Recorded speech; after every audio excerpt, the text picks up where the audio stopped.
Well, hi there, folks. My name's Joe, and I'm your local farmer. Well, I had a little bit of free time today, and thought I'd come out and just do a really quick field check here around our farm, just to, so you guys know what we're dealing with. We're in day number, I think it's 4,362 of the coronavirus quarantine of 2020. Okay, maybe it only feels like that. It's actually July 26th today. And it's nearly 100 degrees out for us, which is just amazing. It's really stinking hot today. And I'm out here in our raspberry field. And let's take a look and see what we can find. So here we are in our raspberries. You can see that we've gotten great growth this year.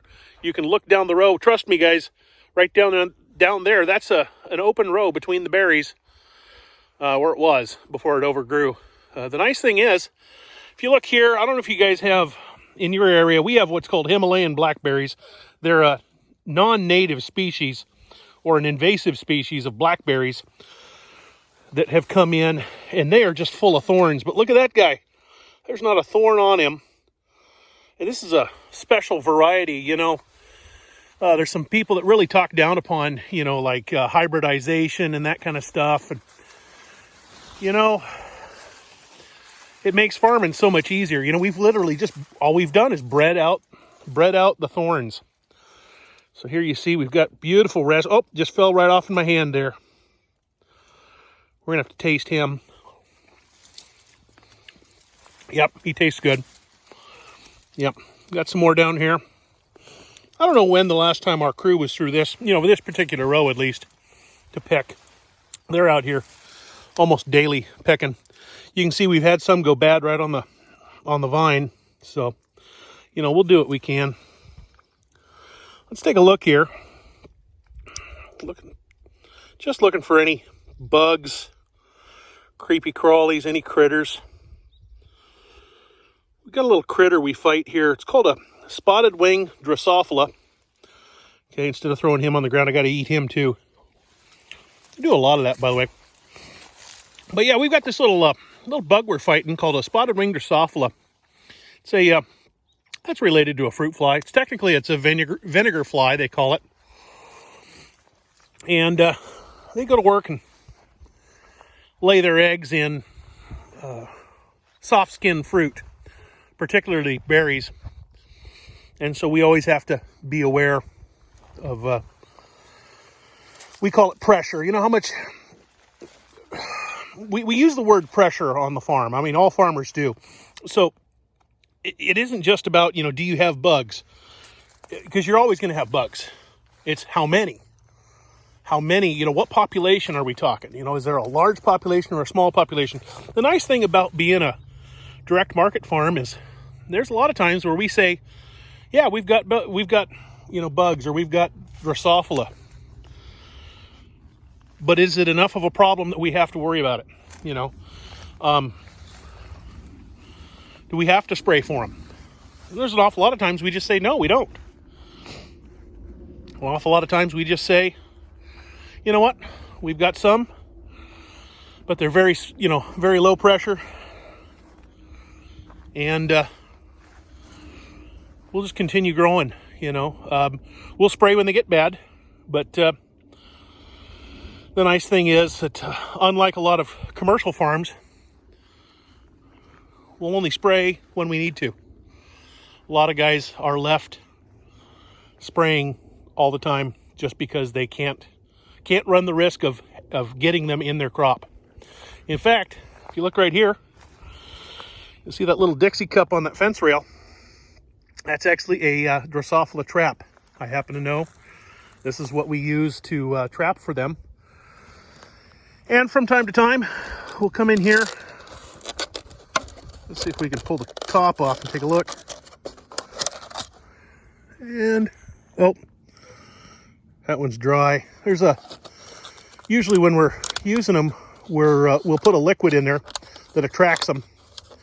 And then we'll just keep tabs on, you know, are we talking about, you know, 1, 2, 3, 4? Or are we talking about 500, 600, 700? And that'll be the difference, you know, for us. So Well, if you were wondering why we were doing a field check, that's why. You see that water squirting behind me? That really shouldn't be doing that. So let's walk over there and see what's causing that problem, and maybe we're gonna have to shut off a line or something like that. Well, that kind of stinks. Have no clue how long that's been doing that. But it's made a little bit of a mud puddle here. Let's see if we've got a shut off here. Otherwise, we're gonna have to just shut it off the valve and come back later and fix it. Oh yeah, I've got oh, right there. Oh, got her shut off. Well, here's what I'm gonna do. I'm just gonna leave it like that, and we'll come back and reattach that line. Looks like the line just blew out. I'll let my brother know about it. He can come back and reattach it here in a little bit. But at least we saved him, you know, flooding the entire place out. These are our black diamond berries. Uh-oh. Looks like somebody got a little too close to a corner post. At least that's what I'm guessing. Anyhow, I made the mistake earlier calling these I think I called them a boysenberry. They're actually a marionberry, or, well, let's put it this way. There's a whole lot of debate. Are they technically a marionberry or not? Well, let's put it this way. You may not, I don't know, you might not agree with me, but we really have gone so far beyond marionberries that there is no official 100% marionberry in the US anymore. So what we're left with is these little guys here. Like I said, this is a black diamond. We sell them as a marionberry. Okay, they're going to be, you know, as close as you're going to get to one nowadays. You know, kind of, well, as close as you're going to get to the original, you know, the original berry. Okay, and got to taste test this guy too. Yeah, he's pretty good. All right. By the way, guys, that there is a pile of crap. Well, seriously, it is.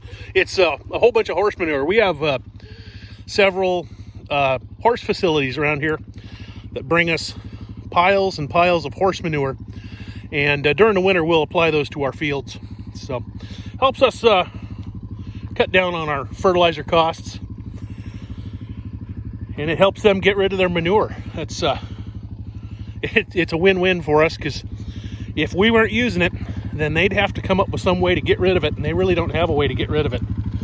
So let's go on over to that machine there. I want to show you that real quick. All right, folks, this here is a beautiful field of green beans. Look down here, you can see the beans just growing right on the stalk. If you've never seen green beans before, that's how they grow. Okay. By the way, we grow this style here, they call it a bush bean. As you can see, it just gets, maybe 18, 24 inches off the ground. It's a whole lot better than the old variety, which was a pole bean that would grow up the side of a building or up a trellis or something like that. These are just much easier for us to handle. Just much easier for us to deal with, if you will. Wanted to show you this fancy little rig here. I've told many people about this rig in the past, and everybody's like, you've got to show me that thing, because that's just amazing. So we call this an Easy Pick, okay? Made by a company out of, let me see, it says right here, Neighbors Ag Equipment, LLC, York, Nebraska, okay? And so what it is, just a little gasoline engine, hydrostatic motor right there, and this little rig just moves along at about half a mile an hour, maybe even less than that. If you look here, you see this bed, this upholstered bed. Well, used to be upholstered, see, it's missing some. And then it's got a headrest up there. Notice the fresh duct tape on it. We do a great job here with duct tape. And anyhow, we jokingly call this a chiropractic table here, because you lay down, you put your head on the headrest up there, you face down towards the ground, and then this entire rig, and if you notice, there's 1, 2, 3, and then there's over there's 4 beds. And you just, just peck along as the machine moves through the field. The great thing about it, nobody's bent over at the waist.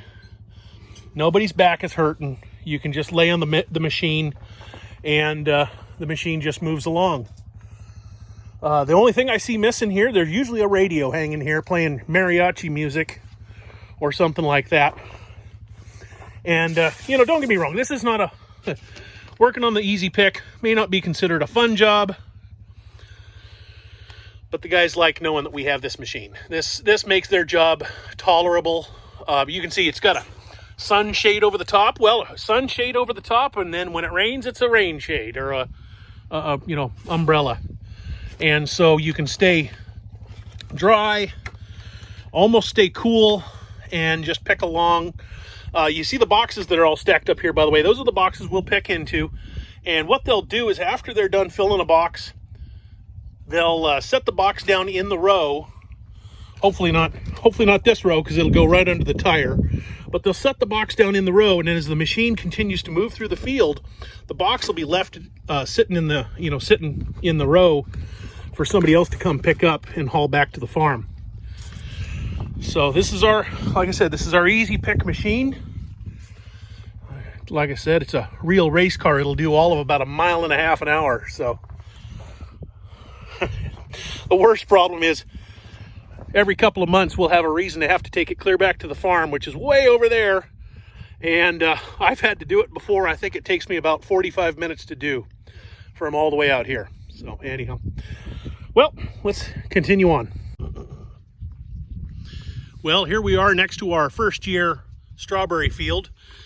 If you guys saw my farm tour video, you saw this field just days after it was planted.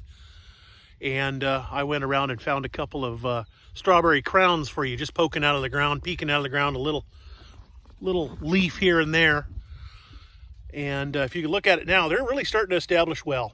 I think I mentioned in that tour video that strawberries are a pretty darn safe crop for us. The Northwest is known for strawberries. We've got great weather for it. And as long as it doesn't continue to be, 100 plus degrees for,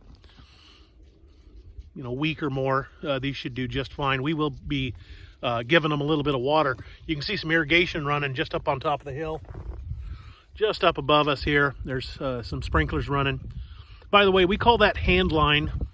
It's aluminum pipes that are either 3 or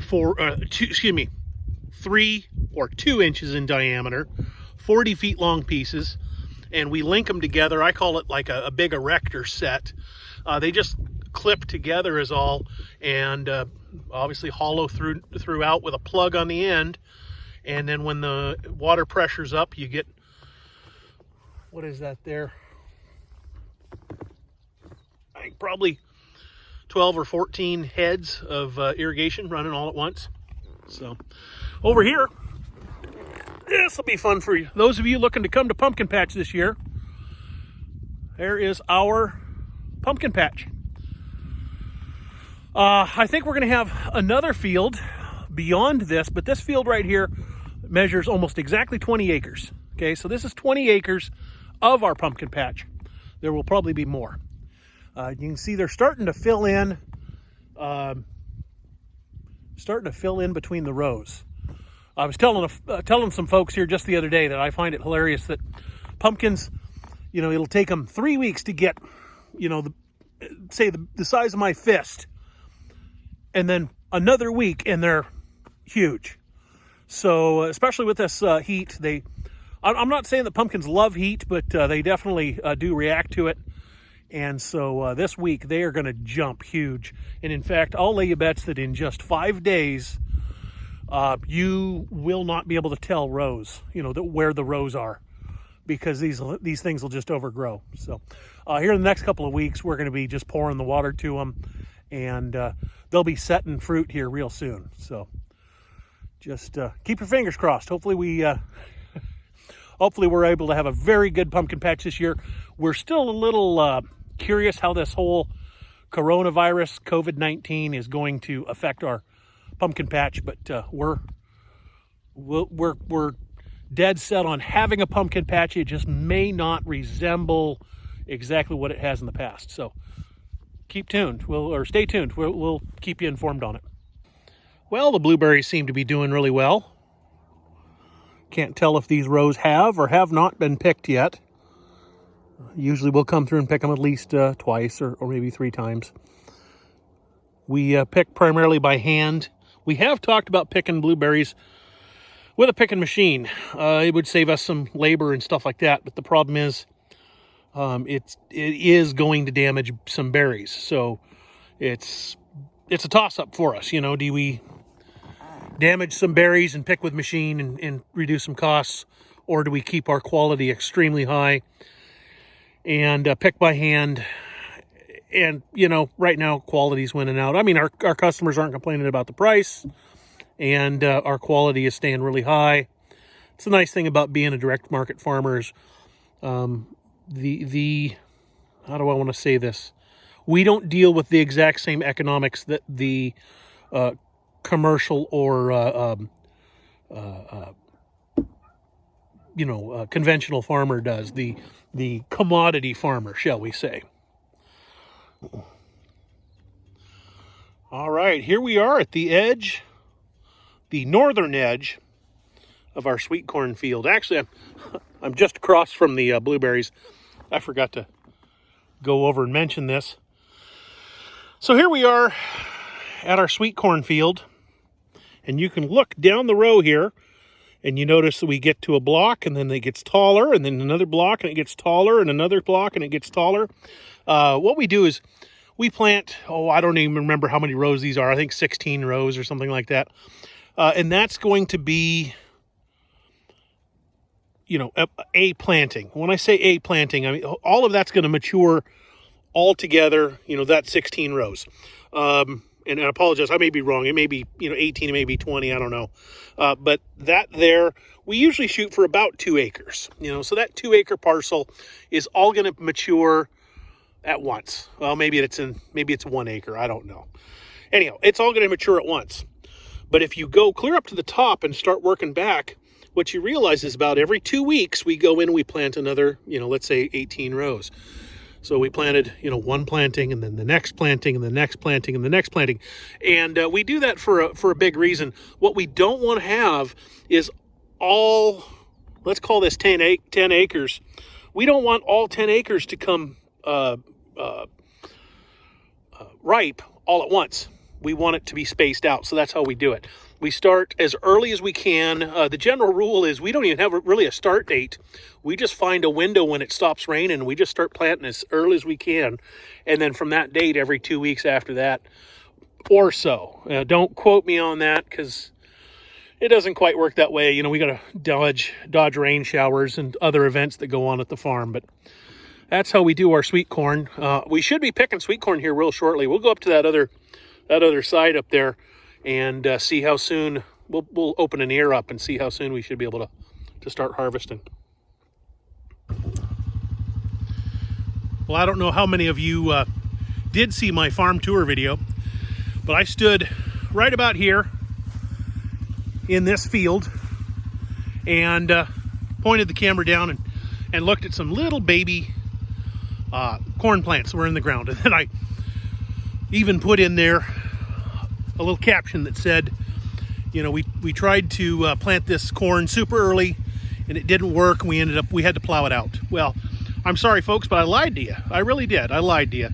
Actually, what I was going on was I talked to my dad after shooting that video, and I said, "Ooh, boy, that corn, I don't know that it'll make it." And he goes, "Yeah, I've decided we're going to plow it out." So I wrote the caption in there, "Yeah, we plowed it out." And I came out here, about 2 weeks after setting up that video, and I said, "You didn't plow out that corn?" He goes, "Yeah, I couldn't get myself to do it." So, so it's kind of funny. It is quite true, that even as farmers, we can't get ourselves to plow under a good crop. It may not become much of anything, but we do have some corn here. You can see it's not pretty. It's not the best corn field I've ever seen. You can see this field below me here is much better stand. it isn't as sparse. It doesn't have the weeds running through it and stuff. So let's, I'll flip the camera around and let's take a look at what we have for ears and what we're looking at for, you know, how soon we should be able to start picking. So even though I'm still up in this first planting, I just noticed here, we've got some plants, we've got some, you know, corn plants that I don't think those are going to make one heck of an ear. I really don't. Here, let me just pull the ear off and I'll show you. That is the most pathetic little ear right there. So I see a handful here that might become something. Here's one here. Now, just so you guys know, I'm a pretty big guy with pretty big hands. So the thing I look for, if I can fit my fingers around it, that's kind of my gauge for a, you know, a decent sized ear of corn. That last one I just checked, by the way, I could just about touch my fingers together. Let's go down here to this next planting. You know, the sad thing is it shouldn't be this easy to move between rows of corn. Let's look here. Okay, now.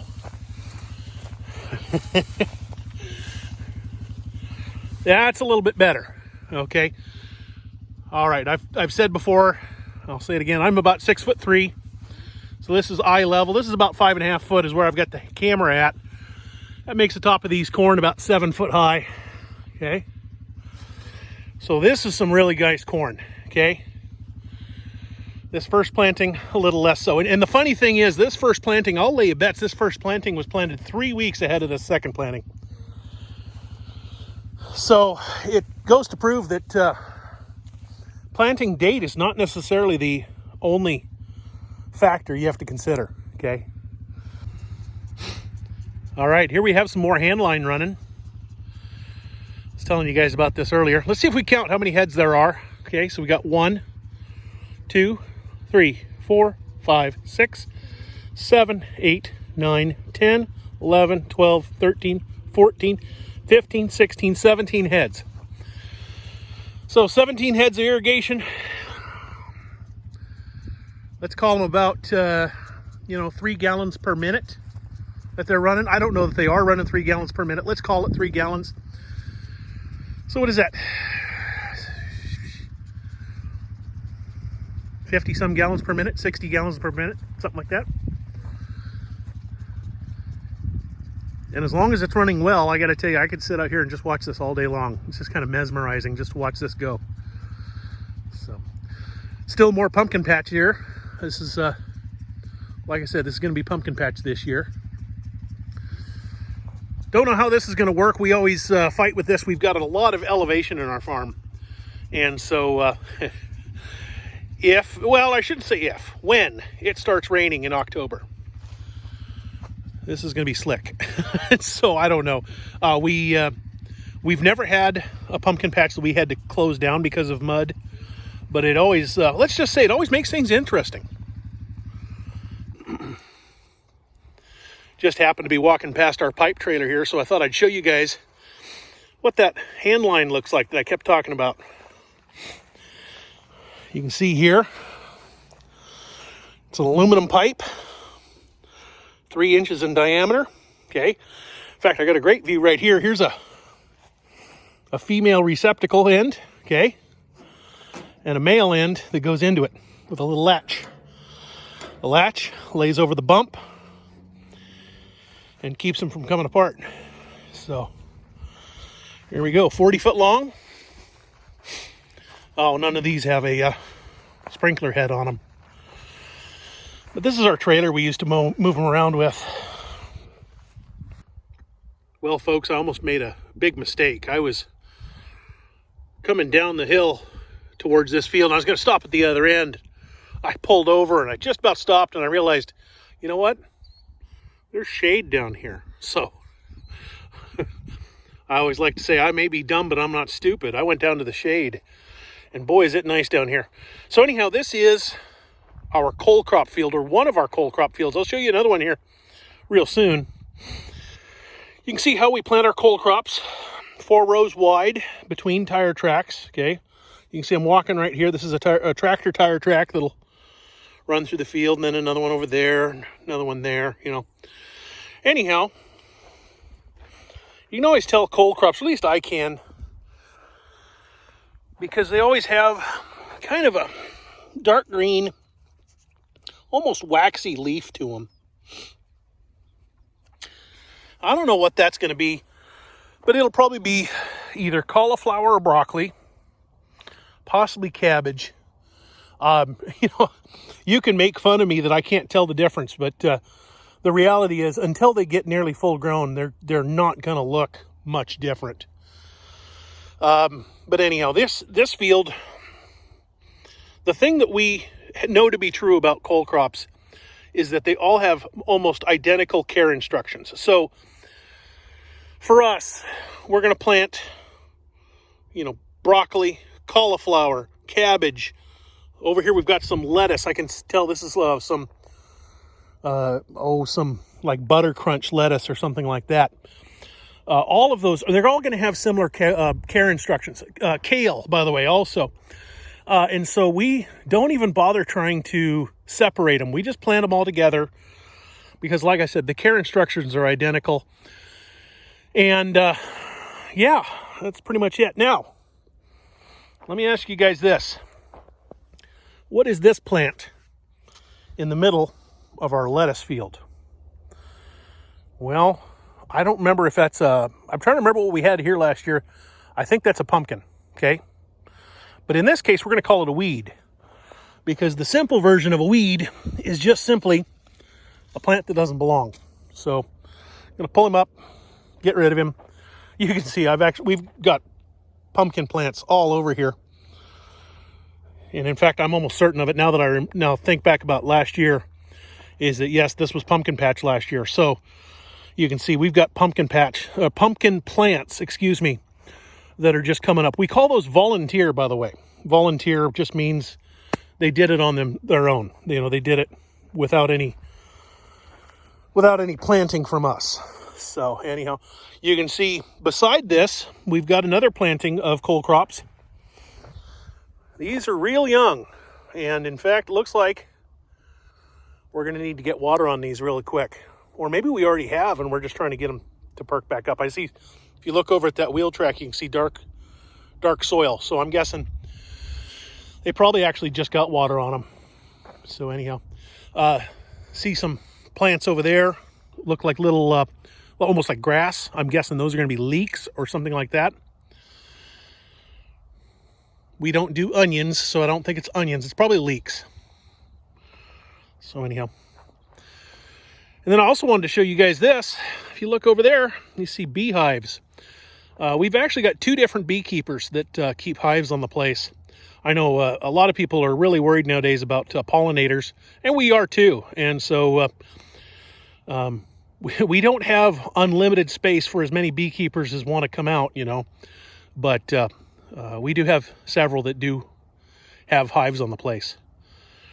We don't charge them anything. They don't charge us anything. It's just a mutually beneficial relationship for us. So anyhow, let's keep on going. Well, folks, I was heading back to the quad there. That's what I've been riding around on. I happened to see this, and I wanted to kind of show you guys what we deal with here. Here in Clark County, we've been having a real terrible problem with this bad boy. This is called tansy ragwort. Almost forgot what it was called for a second there. You can see it's just a green flower.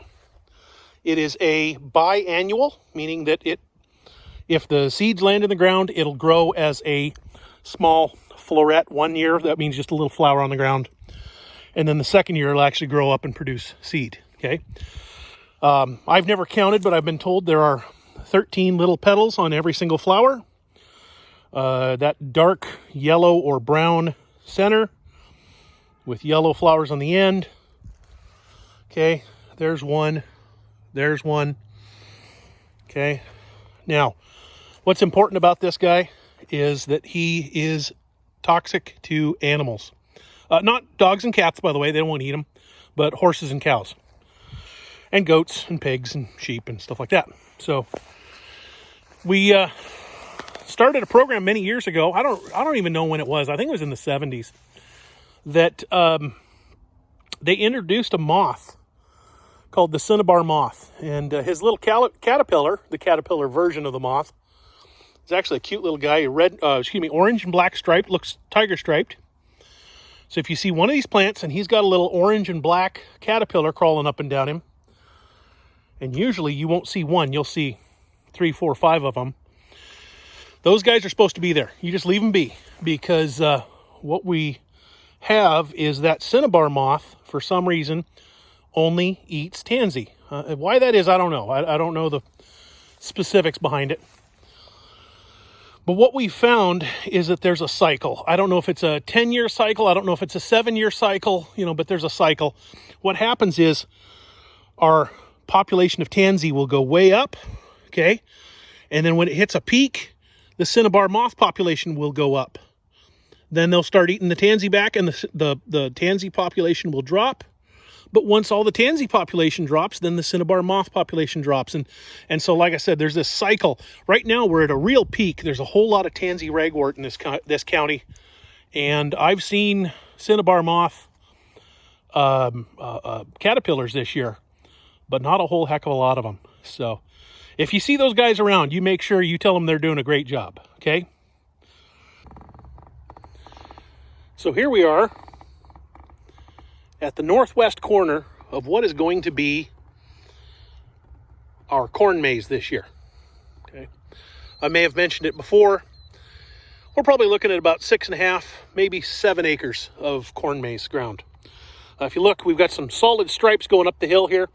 What we like to do is we take our corn planter, which plants seeds, just one right behind the other, and we run a ring. We run that way up the hill, and then we'll run down this side as well along the road. And the intention is kind of to build a wall of corn, okay? And we'll do that all the way around the perimeter, okay? All the way around the outside. And then what we do, and we can either do this first or we can do it last. It really doesn't matter. What we'll do is we'll actually scatter corn seed into the center. We spread it on with essentially a fertilizer spreader. And what that does is it gives us no rows. The reason why is if all of our rows go, one direction, let's say, and we cut a trail that goes, the other way, people will be able to look down and just be able to say, well, I'm just going to go down between the rows. And so by scattering the seed on this way, we get a totally randomized field, okay? Maybe not the best way to grow field corn if we were raising it for a crop, but we're not doing that. All right, so here we are in our other cold crop field. We have our cold crops kind of broken up a little this year, and it doesn't matter too awful much as long as we get them all taken care of. You can see here we got some cabbage, and those are looking real nice. Right now they're approximately the size of a youth soccer ball, let's say. Some are a little smaller, but they're looking pretty nice. And over here we've got the infamous kale. You can see rows and rows of kale. Now I got to tell you 2 things about kale.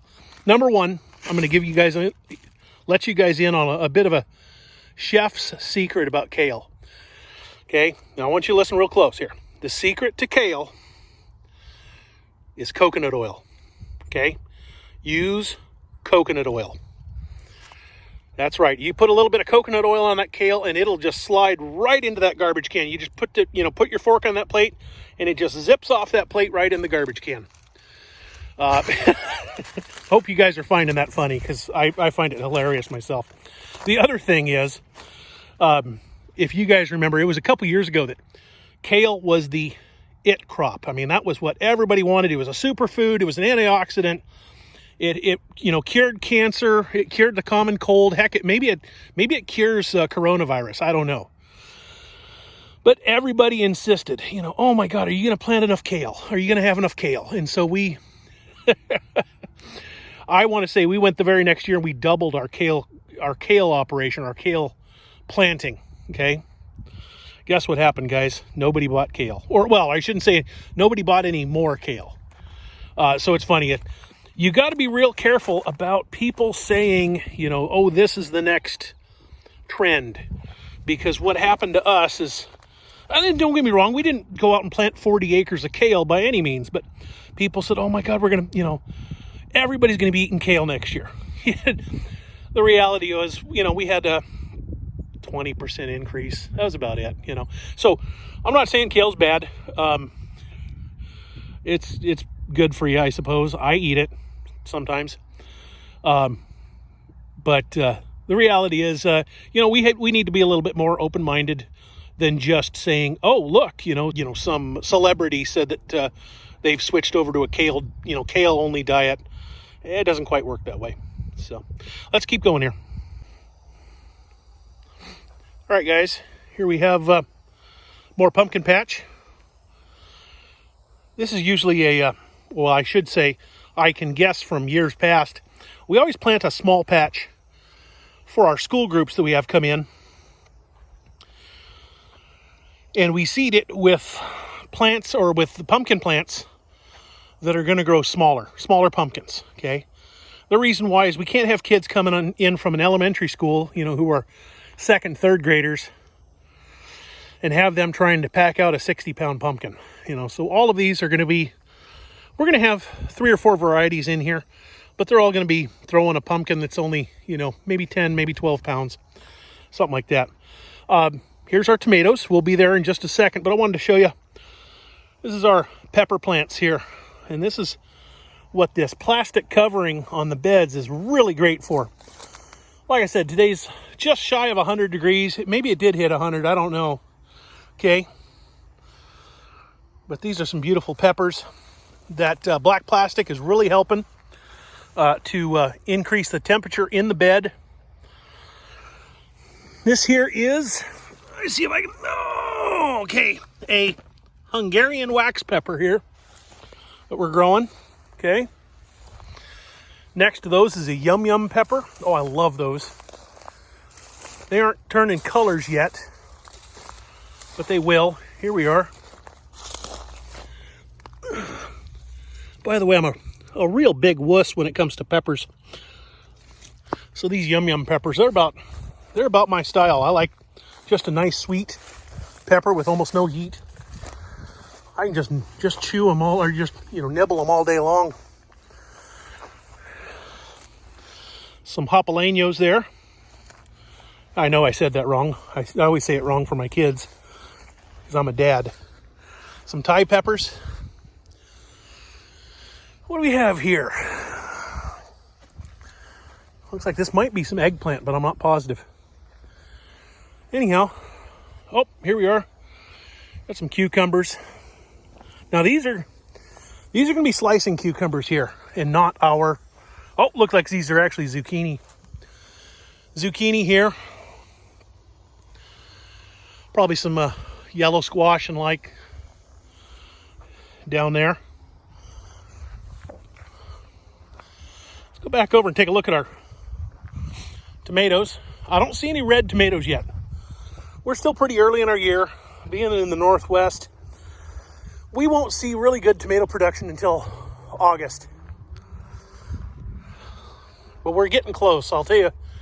I see an awful lot of tomatoes on. I just don't see any of them turning red yet. So let's go down here between the rows. Here we are. Not sure, but those look an awful lot like a, you know, a Roma or something like that. Oh, look.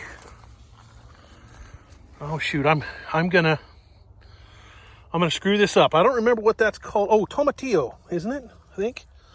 There's a tomatillo on the plant, ready to go.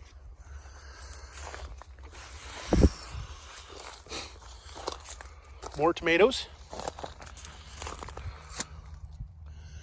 So they're looking really good.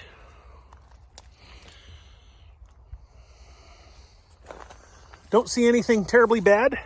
We fight a disease called blossom end rot, which is a I believe it's a fungal disease, and it's linked to a calcium deficiency, or I shouldn't say a calcium deficiency. If you increase the calcium in the soil, it counteracts that. Got some cherry tomatoes here. You can see they're all on the vine, but no red yet. So we'll be picking here real soon. Let's keep going here, guys. So a little bit ago, I showed you guys the green beans that were being picked with an Easy Pick machine. Here's our other Easy Pick machine. We actually have two of them. This one here is an 8-row unit.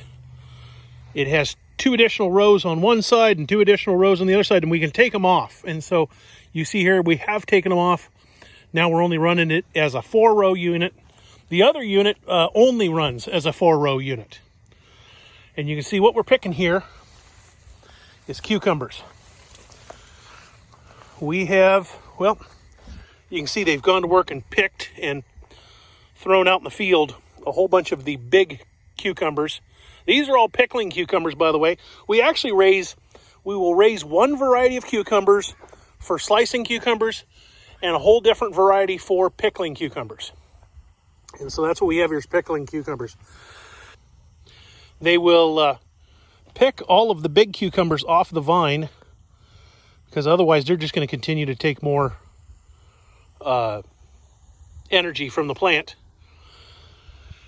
And then all of the ones that are pickling size, anything from a little, we call it gherkin size, up to the big, we call them bread and butter size. They'll pick those, they'll throw them in one box, and then we have a machine. Well, it's over that way. You can't see it. We have a machine that's a sorter, a quick sorter. It's called a Carrion Speed Sizer. And we dump the lugs into the sizer, and it will very quickly sort them, just a rough sort, into small, medium, and large. And anyhow, that's how we grow our pickling cucumbers.